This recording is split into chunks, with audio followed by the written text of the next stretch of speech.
Greetings, and thank you for joining me for chocolate cake and dowsing. Now, what does chocolate cake have to do with dowsing?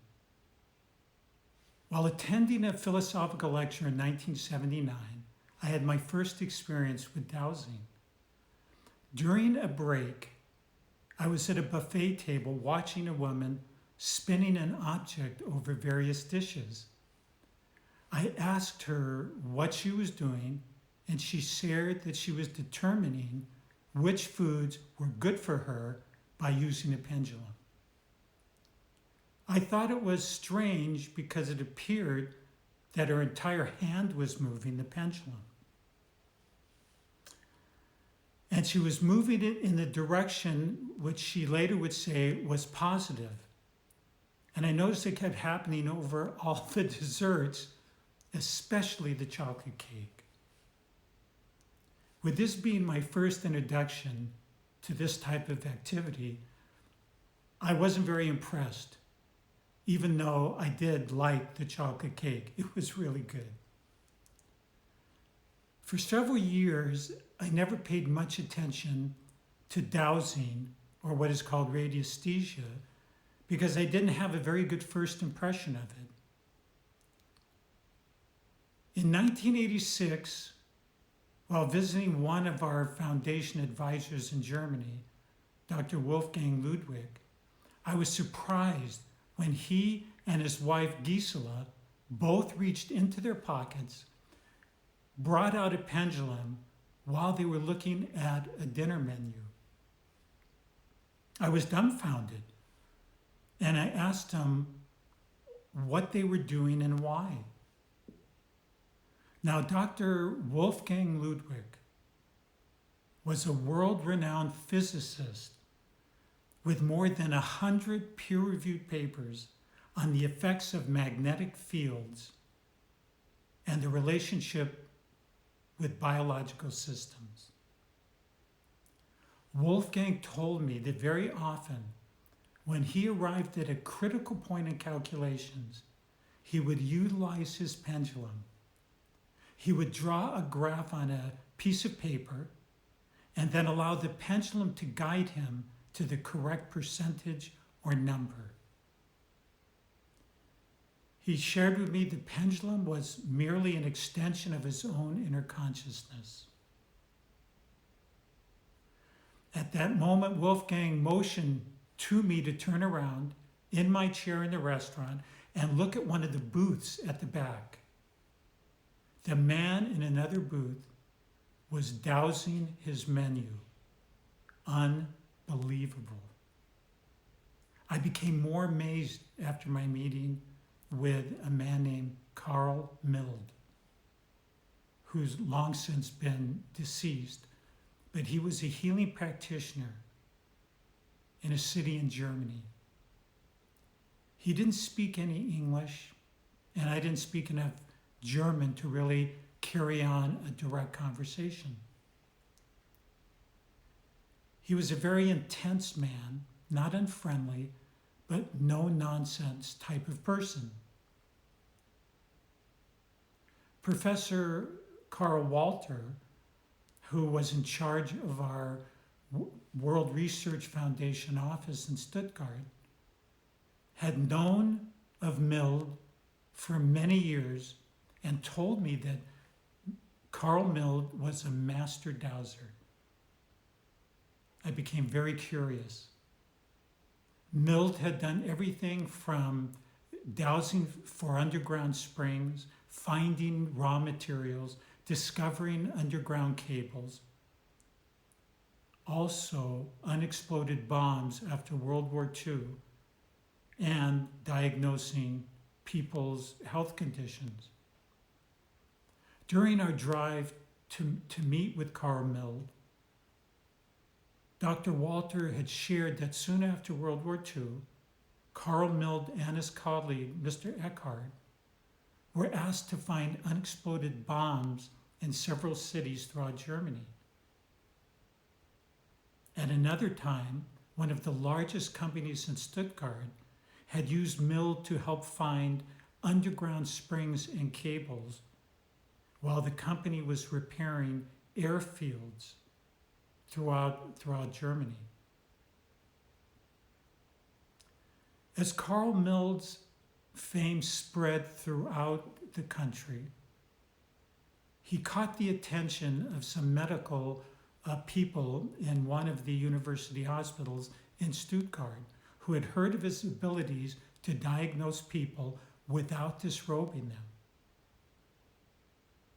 Professor Walter met Carl Mild in the, I believe it was the Catherine Hospital in Stuttgart, Germany. Dr. Walter and several other medical specialists set up and decided on a specific test for Carl Mild. The test would be made by blindfolding Carl Mild and then bringing before him 8 corpses from the hospital morgue. The corpses were covered with a blanket, and Mild, who was still blindfolded, was asked to describe the locations of any surgeries that had been performed on each of the bodies brought before him while blindfolded. Carl Mild told them exactly, without one error, each of the spots and types of operations performed on each body. Now, Carl Mild never used any device except for his hands. One hand would scan the body, and the other hand would be moving back and forth at different speeds, like this. Scanning.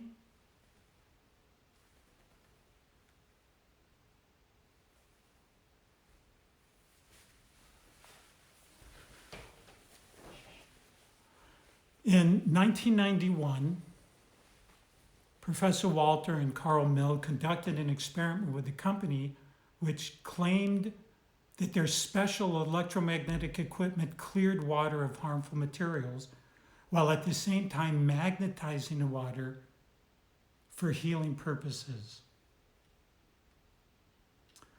Professor Walter told me that he was skeptical of the claims. Due to the substances in the water, he didn't believe that the company could clear it, so he asked Mild to go with him to the manufacturer and test out their device. 10 glasses of water were placed on a table. Some of the glasses had normal water and some with the special magnetized water from the company's device. It took only seconds for Carl Mild to point out which of the glasses contained the treated water.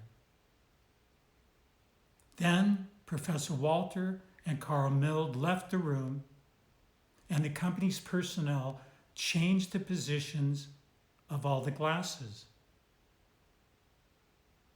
Carl Mild was again able to point out the magnetized glasses. The company was so grateful about these results that they ended up donating their machine to our Stuttgart office. When I was touring Carl Mild's office, he suddenly stopped there and went over to someone in our group. He then proceeded to tell her about a specific operation she had, as well as explaining an unsolved medical difficulty she currently had also. He had doused her from across the room. Everyone is familiar with a dowsing rod and some type of pendulum that is held in the hands. I was impressed how Carl Mild just used his body.